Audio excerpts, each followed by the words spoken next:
Welcome, everyone, to the Everything Show. I am your host, Matrix Lord 212. I'm with Scott. What's up, Scott? Hello, Will. What's up, Chris? What's up, guys? All right, so what's going on? So we have two articles about, well, not really articles, but we have two pieces of news about Pacific Rim Uprising. Okay.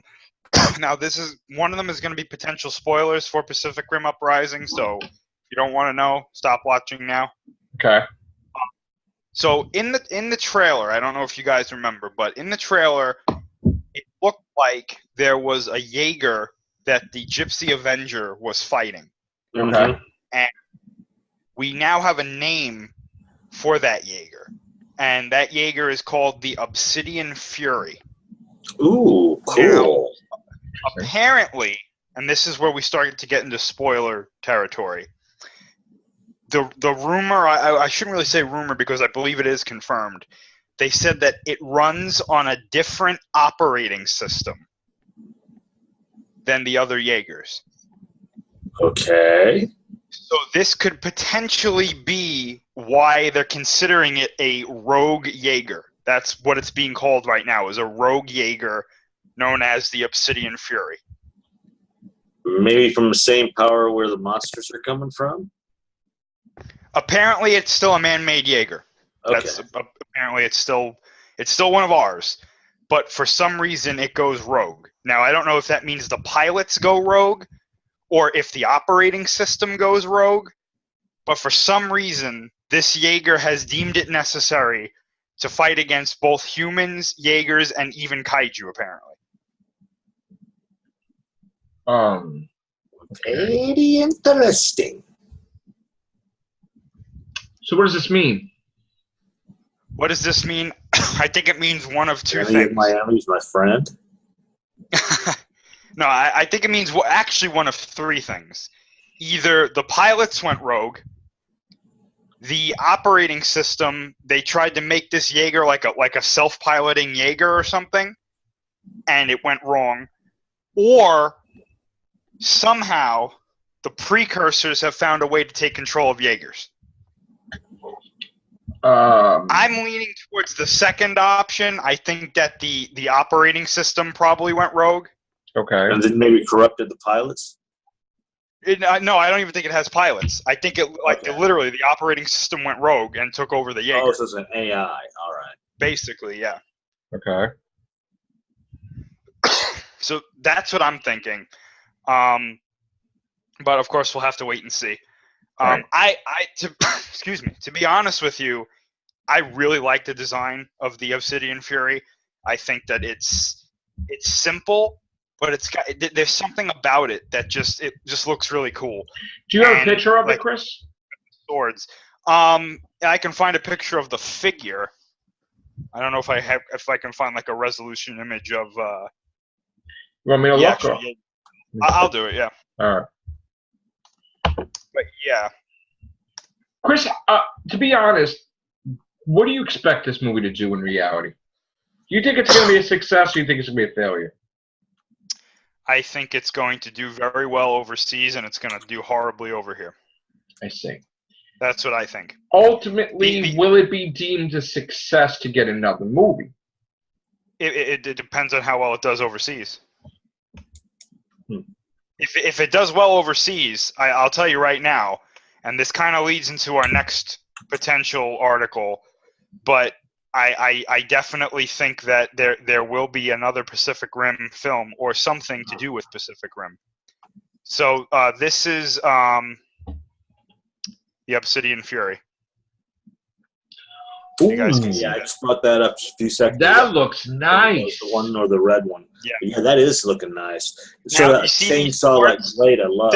Exactly. They are chainsaws. Oh. Literally. Oh. So. That is awesome. Do you think the figures are going to be successful too? Dude, the figures are amazing. Yeah, Wow. I'm looking at some of them off screen here, and they've got a red one, which has got like a almost, let's call it a lightsaber-esque type blue. That's the Saber Athena. Yeah. Okay. And then they've got I don't know if it's the same one, but there's like a bluish one or a dark bluish one. Yeah, that's the Gypsy Avenger. That's going to be the main one. Okay. Yeah, they've got it. The bottom shows a better close up of the bust area. Damn. So no, I mean to go back to what you were saying, Joe. I think it's going to do. I think it's going to do really well overseas. Like I said, it's really what happens with it over here. That's gonna be the interesting, result of this movie. I have a feeling that this one is either going to be looked at as like a joke, or it's going to be looked at as better than the first one. Well, the way the trailer is, it's like the music. It's sort of like weird, isn't it? I mean, yeah, I got to tell you, like the visuals in the trailer, I was happy with, but the music just kind of threw me off. Now, is it officially called Uprising, or is it called? No, it's called Uprising. It is called Uprising. Yep. Now they won't release the budget. What is the budget for this? I'm not. Excuse me. I'm not entirely sure, but I know it was reduced from the first one. What was the first one? I don't remember, to be honest. All right. I want to see what the budget was for the first one. Do you think they're making the second one primarily for overseas and hoping the overseas market will? Yeah. Okay. Because it didn't do well over here, but overseas it did well enough that they were like, "Hey, we can't let this go." All right. So the budget was 190 million. It only did 101 million here, but 309 there. There you go. But it must have been, and here's the thing people don't understand, even though it's a total of 411, the amount of money that it makes when you count overseas, because I've seen this in the news too.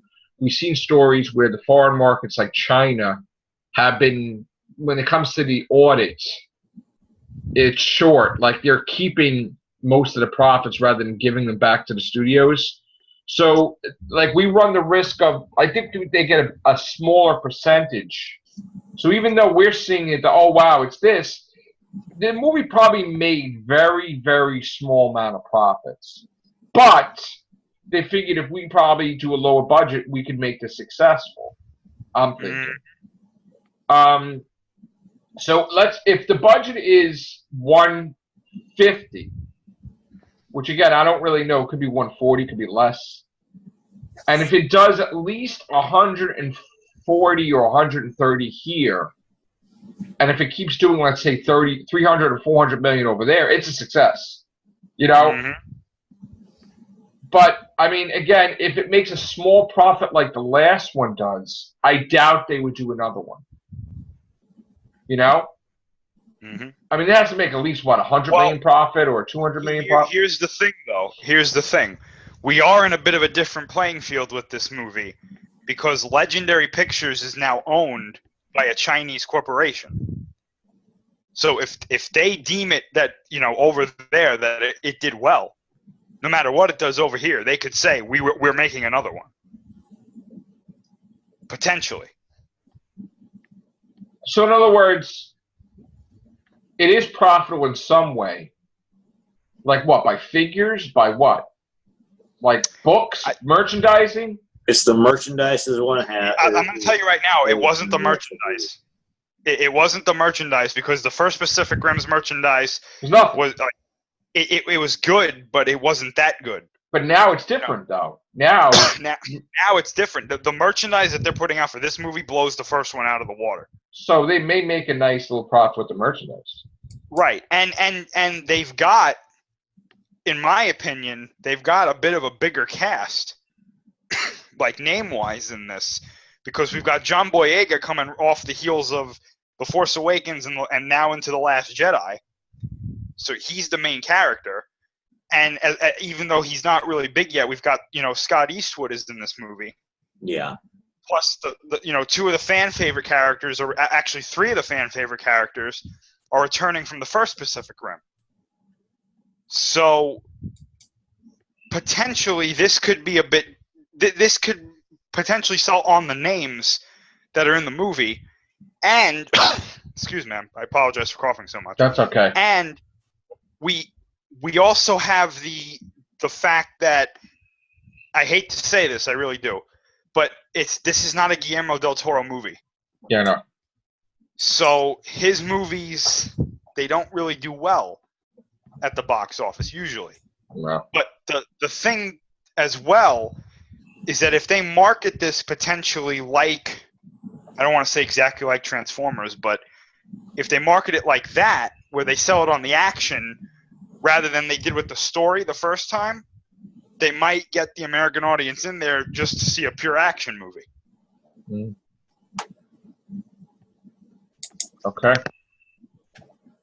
Now, I liked the last trailer. You didn't like it, though. Right? What was that? I said I liked the last trailer, but you didn't like it, right? I thought everything was okay except for the music. Like, I got the music. I understood why that song was there, but I was like... What's the date for this? This is coming out in March of next year. March? I believe so, yeah. So there's hardly any competition. No, there is competition. There's a lot, yeah. Yeah, wait a minute, because that's all you had to say was March. Because we talked about this. I mean, 2018 is ridiculously packed. Yeah. Like, there's going to be some failures, I got to tell you. Like, this is like a boxing match. Shit's going to go down. I don't mean to curse, but you know what? All right, so... it's either February or March. I think they moved the release date to March. I got a listing. All right, so let's start March. Okay, now, again, I don't know if this is accurate because I heard that Death Wish was pushed back. Wasn't it supposed to come out now? I don't even know what Death Wish is. Death Wish is a reboot of Charles Bronson movies. It was like 6 or 7 of them. And Bruce Willis is taking over the franchise. That's coming out March 2nd, but I don't know if it's moved. I'm looking at Insider now. March 2nd still for Death Wish. Okay, well, that was new because it was going to come out recently. Yeah. It was, I think. March 9th. Well, again, March 2nd is going to be Alpha, Death Wish, Game Night, and Red Sparrow. Red Sparrow is that movie with the assassin and... a Black Widow-esque movie. Right. March 9th is a comedy called Gringo. The sequel to Strangers, Pray at Night. Mm-hmm. The Upside is a comedy, and A Wrinkle in Time with Oprah Winfrey, and that whole thing that's supposed to be huge, right? Yeah. March 16th is Love, Simon, which is an action adventure. Tomb Raider. I can only imagine an untitled Etable project. Now, on the 23rd, there's a movie called Action Point, then Sherlock Gnomes, and Pacific Rim Uprising.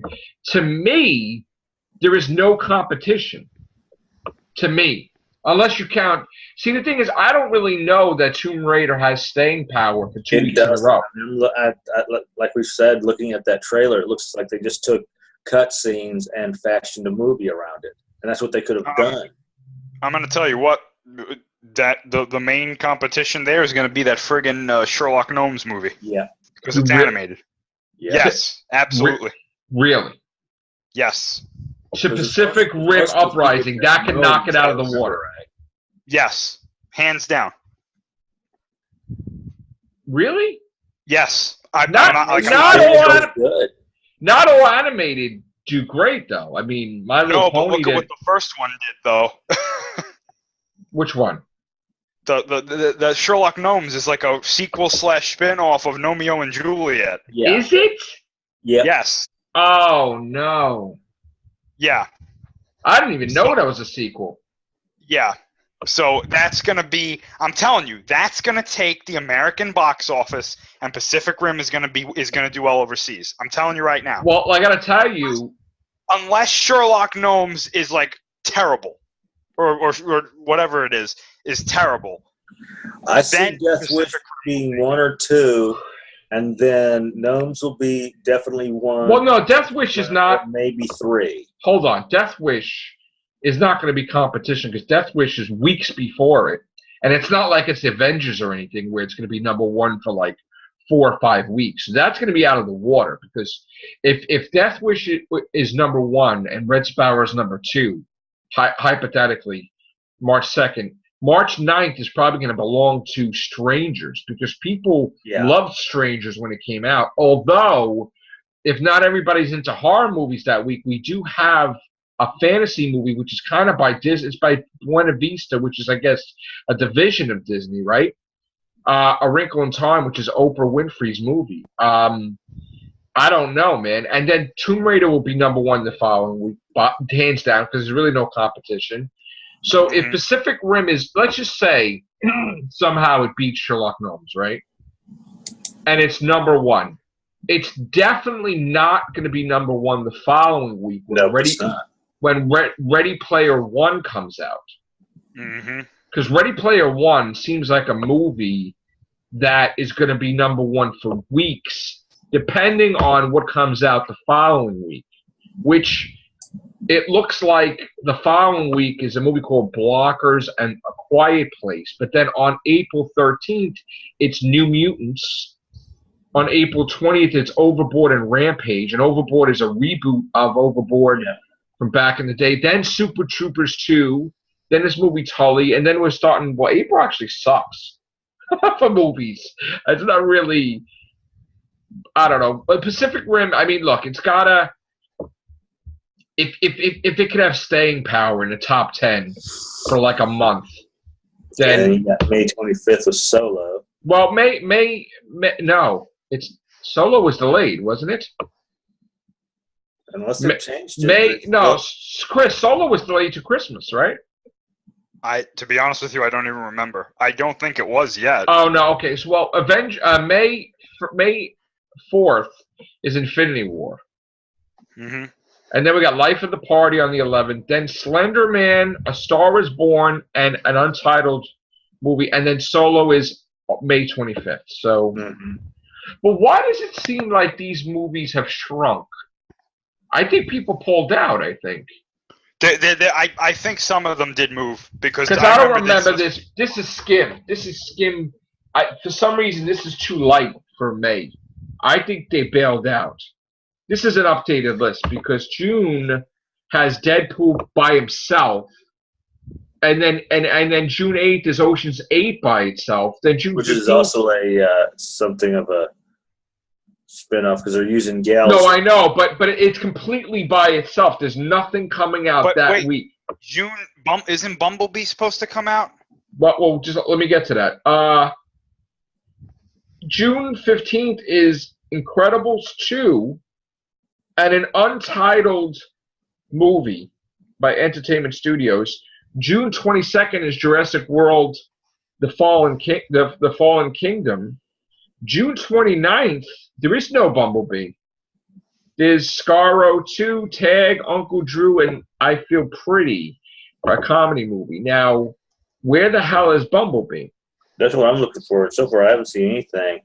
It's not. 27th, they got that damn. Bumblebee is. Let me tell you something. Oh, they moved it to December. That's right. Yeah. Oh, okay. So July is Ant-Man and the Wasp and the Spy Who Dumped Me.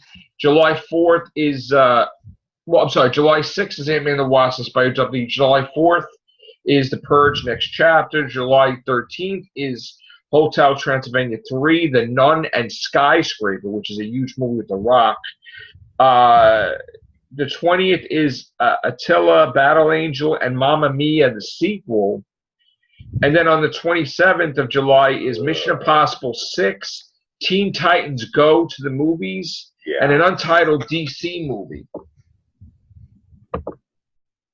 So how could you have two DC movies at the same time? August has The Predator, Tyler Perry, Medea Family Funeral, Christopher Robin movie, and Equalizer 2. Then on the 10th is the Meg, which is that shark movie. Then the reboot of Scarface. Then the week after that, on the 8th, is Barbie the movie, which is not. I guess they changed actresses for that. On the 17th, the Happy Time Murders, Captive State, 3 Seconds, and an untitled WB movie. On the 24th is Cadaver, and on the 31st is A Little Stranger. These movies seem to me like there's a lot of movies that are missing from here. They're weak. I remember this being packed. This is not packed anymore. It looks like we're missing 15 movies, Chris. Where the hell? Remember, a lot of things moved around because I'm pretty sure that DC had more coming out this year. Yeah. And well, where the hell did these movies go, Chris? Did they go to 2019? Because 2019 is the most packed this year ever, right? No, not really. No, it's not no more? I don't think it ever was. All right, wait a minute. Now, I was expecting next year because I remember looking at these lists and being like, holy shit. Like these lists are pathetic. September 7th, an untitled New Line horror film, which who knows what that is. That could be a Freddy Krueger if they did film it, or a Jason if they got it back. On the 14th is The Darkest Minds and Smallfoot. What are these movies? On the 21st is Goosebumps 2, Robin Hood reboot, again, and The House with the Clock in the Walls. What the hell is this? The 28th is The Kid Who Would Be King and Night School. I don't even heard of these movies. Well, you know what it is though. Like next year we've got Infinity War and Han Solo in like a couple of months, and like those are gonna like take the box office for weeks. Yeah, but something's wrong with these listings because there's nothing here, and I mean nothing. I'm looking at 2019 right now. Starting with the 4th, we've got Eli, Ad Astra. Well, let me ask you a question. I have a question for you, Chris. And again, we always look at the box office. We always look at the release dates. I have a theory with this. What happened with that deal with the cable systems and the movies? Didn't they have a deal that movies could start coming on demand rather than in the theaters? No. And 2 weeks after it comes out or something? Or no. No, we don't have that deal? No. Okay. Mm-mm. Well, I got to tell you, I don't know how like 15 movies have vanished from 2018, but this is really pathetic. I mean, October, we have Venom and Bad Times at El Royale. There's nothing that even is recognizable than Venom. Then we got First Man and Hellfest. I don't even know what the hell these movies are. The Girl in the Spider's Web, I never heard of that. Halloween 2018, yes, I know about that. Jungle Book Origins, yes, I know about that. Overlord, I have no idea what that is. Horror movie. That's Cloverfield 3. Overfield? Oh, Overlord? Yes. Yes. What happened to God Particle? That's supposed to... Oh, no, I'm sorry. Overlord is supposed to be Cloverfield 4. God Particle is supposed to come out at some point. I don't know when. Wait a minute. I thought there was a 4. It wasn't even called that. I thought there was a 4 or something else. Because the synopsis for that movie is that it takes place during, like, World War II. Like Operation Overlord. When the hell is the God Particle coming out? I have no idea, to be honest with you. Oh, my God. What the hell? How do movies miss? I'm telling you, that list you're looking at is not complete. Well, something's wrong. Something's wrong here.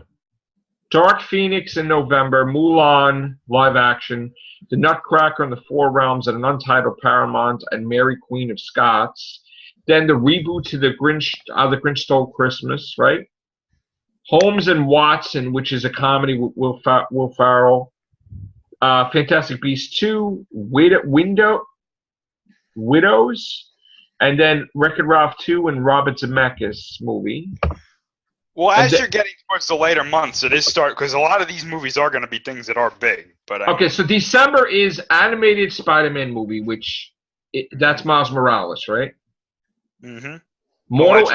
Mortal Engines. I don't know what that is. Aquaman is going up against Bumblebee. That's gonna be interesting because Bumblebee is Bumblebee, and he sells. But there's a lawsuit with each other. I know, but there's also the fact that this is the first Transformers movie that's not directed by Michael Bay. Correct, but did they purposely? That fact alone is going to get people into the theater. That it's not Michael Bay? People hate Michael Bay. Really? They've grown tired of it. You can't tell me you don't know that. Look, all I know is that... Jokes about how his... Hold on. All I know is that these Transformers movies make money. Dude, he is like the most hated director ever. Really? Like up there with like Ed Wood, and yeah, I'm not joking. I didn't even know this. People don't go see these movies because he makes them. Well, I got to tell you, you know how I feel. I think he did that Friday the 13th reboot, right? Said Michael Bay. I hated it. Yeah. And it was terrible. Yeah. Didn't he do the Freddy Krueger one too? Yes. I hated it. It was terrible. Yeah. Hated it. Fucking hated it. Beyond hated it. Like, just like...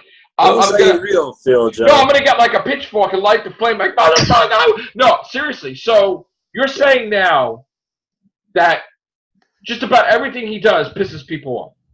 It's pretty much the same plot line for each of his movies. Ooh, blowing up. Let's have some action. Blowing up. I'll tell you how bad it gets. And talk. Do you remember when Armageddon came out? Yeah. And how Armageddon was like, oh, this is, pretty decent, right? Yeah. About a year ago, there was this whole thing online. Like, it was big. It was on a lot of sites. Just specifically saying why Armageddon was terrible. Okay. Because Because what? The only two movies that I have personally ever seen people praise to a point that he's made are Pain and Gain and to an extent 13 Hours. Pain and Gain is that movie with... Based on a true story. Is with Wahlberg, right? Yes. And who else was the other guy? The Rock. The Rock. I didn't even see that one. Apparently, he made that and it was excellent. Good. And 13 what? 13 Hours. Who the hell was in that? Benghazi. Oh. Yeah. Now, there is one movie that he made that I will agree with people, other than, Friday the 13th and, Nightmare on Elm Street. He made Pearl Harbor. Yeah. Okay. And that was one of the worst portrayals of a historic event that I've ever seen in my life. But it did well, didn't it? Or no? I don't know. But it made me uncomfortable. I see. Yeah, they didn't show any hint of racism inside that movie, because I went and saw it. So let me get this straight. He doesn't care about continuity, or he just wants to make some... He wants to make some flash action crap. That's all it is. That's what he's doing. I'm the director. Look at this. Explosion. Here's the heroine. Here's the hero. Here's the villain. Boom, we got a movie. Yep, that's pretty much it is. Hollywood, no plot. Here's the sick part about that, though. It works. Well, his movies do well. Yeah. Exactly. That's why he can walk into a boardroom and be like, I'm doing it like this, and the board directors go, okay. How many dumpsters of money trucks do you want to make it? Look what Christopher Nolan did. Remember how he wanted to get Interstellar made so bad that there was this he wanted it made, and then he put provisions that made no sense to us. Like, he's the reason that Paramount got Friday the 13th back for years, and South Park movie rights, right? Or something. That had nothing to do with him, right? But I guess he's a fan. What? You want to know why? Why? Well, at that point, he made the Dark Knight series. No, I know that. So well that they were like, yeah, Nolan, you could do whatever you want. But this was never done in history. That movies have nothing to do with the guy. If I don't have Friday the 13th in Paramount or South Park, I'm not doing Interstellar. But that's the point, though, is that they are willing to do these weird things just to make sure that they can produce his movie. But this was never done yet, ever, as far as I know, like this. I mean, I've never seen an actor say, you know what, I'll make this movie for free if I have Beverly Hills Cop 4. Hold on. I'll make this movie for you if you make Beverly Hills Cop 4 with Eddie Murphy because I like him cursing. That's weird. That's like ordering something in a restaurant. And we're getting that shit. We got that shit with Christopher Nolan. So why don't more directors do that? Because we don't have the same number of production companies as we used to. That and they don't care. That not all directors care about other things. But it boggles my mind. They gave the whole character of Jason. Bless you. The whole character of Jason Voorhees. They gave it to gave it back to its home company on a whim. That the company could have been made tons of money making a movie every year. That's just it. It's just the whole point of having it, so nobody could touch it for however long. But they screwed it up anyway, though. Paramount screwed it up, though. Make it or not, they still made money. No, but my point is, they wanted Christopher Nolan that bad to give up all these different things. Yes, the Dark Knight series made over $1 billion. Wow. So as soon as you see that, as the head of that production company, or as one of the board members, or whoever is doing the hiring, you look at that and go, "We're not using Voorhees. Give him up. We want Nolan." I got to tell you, if I ever was the most successful director ever, I would do weird shit like that too. Sure. I would want. So Screw it. I want like blah blah blah blah. This, and I would do that shit all the time. That's crazy. They should have people like that. Before this one ends, because we probably want to keep this with Pacific Rim. Yeah. There was the second article that ties back into why we should hope that Pacific Rim does well. Collider today asked Stephen DeKnight, who I believe is writing and directing Pacific Rim Uprising. He also does the Daredevil Netflix series. They asked him about if this would ever potentially cross over with the Monsterverse. And he said, "We have discussed it. It is theoretical at this point." So wait a minute. By that statement, that means that the Monsterverse is not over after Kong versus Godzilla. Well, allegedly. It's not definite. Well, they're not saying that it's definite. It's got to do well. That even if it's not definite, there are talks about after Kong. So that's a good news. That's good news because even if that doesn't happen, they have intentions of extending the movies, and that's very good. Potentially, yes. Potentially. Hypothetically, potentially, whatever. Movie. If it had gone well, we would have seen Morbius in one of the in another movie, but because it didn't do as well, we didn't see that cut scene with him with Morbius being shadowed in the shadows. Well, first of all, Morbius is a Spider-Man. I know. I'm just saying. And Blade was not the same company as. They probably wouldn't have been able to do that because the person that has they did do that once. They did do what? Those two characters have met before. Yep. Yeah, but in an animated. Yeah. That's different because that's. I know, but still. No, but like movie rights. But movie rights those. That's a Spider-Man villain in. Sony has all of that in their hands. This was before it went to Sony. Oh, okay. Yeah. Okay. Gotcha. So that's interesting. I would be all for it. Pacific Rim and crossover with the Monsterverse. Why not? Godzilla, Kong, whatever. Yeah. And for all of you Mecha Godzilla fans out there, that's how he would come about. Probably. That's not even a question in my mind. If they, because apparently there was a story way back when that Legendary had considered putting Mechagodzilla in the Monsterverse. Right. Which means to me that if they were even considering that and they do this crossover, that's where he shows up. Okay. I could see that. I would go for that. Okay. And he'd probably be made by the aliens too, so it would kind of be like. Yeah. But then we would have aliens then.